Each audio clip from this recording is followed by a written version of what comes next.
dunia tak dapat dipandangkan, indahnya dunia tak dapat dinikmatinya.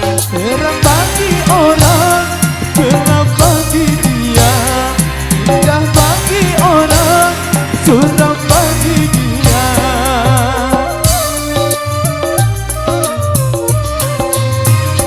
Tanpa penglihatan jalan hidup ini, tongkat yang di tangan menjadi teman abadi.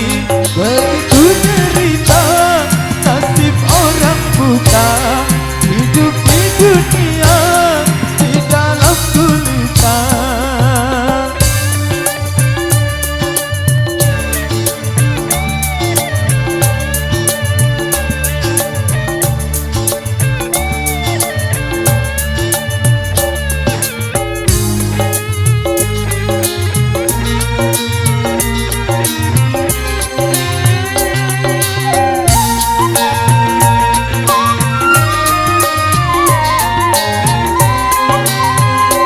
Suara cuma dengan suara dia mengenal orang sekelilingnya.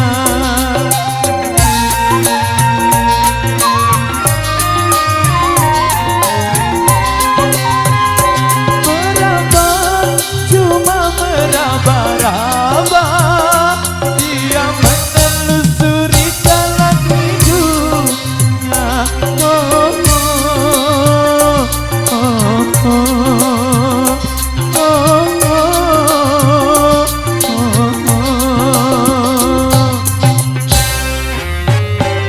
Tanpa penglihatan jalan hidup ini, tongkat yang di tangan menjadi teman abadi.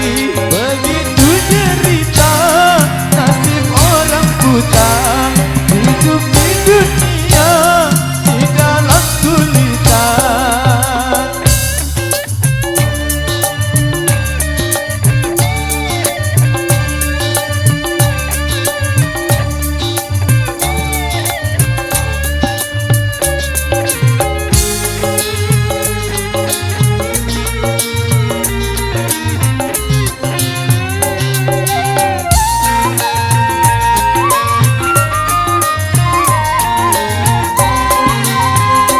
Suara cuma dengan suara dia mengenal orang sekelilingnya.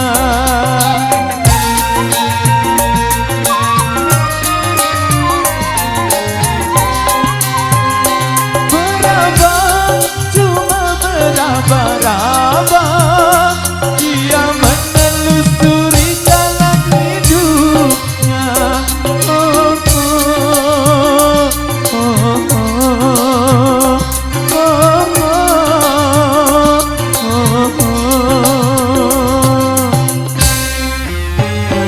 Terangnya dunia tak dapat dipandangkan, indahnya dunia tak dapat dinikmatinya. Terang bagi orang, gelap bagi dia, indah bagi orang, suram bagi dia.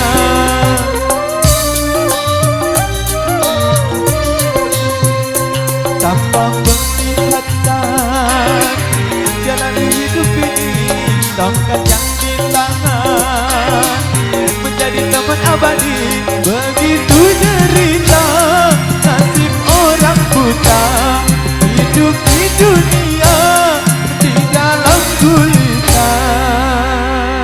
Luar biasa.